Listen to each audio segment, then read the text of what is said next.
High বন্ধুরা, দুপুরে রান্না করতে চলে এলাম। আর এই যে কড়াই, তো এই যে আলু ভাজা হচ্ছে।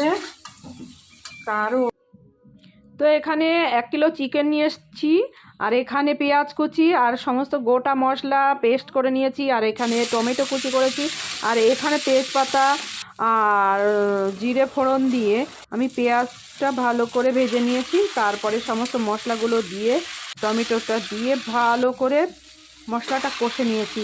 কষানোর পর এখন আমি চিকেনগুলো দিয়ে দিচ্ছি। আর আগে দেখো চিকেনটা এত সুন্দর না। আর এদিকে আবার দেখো বেগুন পোড়াতে দিয়েছি। তো চলো, এখন চিকেনটা আমার কষানো হয়ে গেছে, আর গরম জল দিয়ে দিলাম।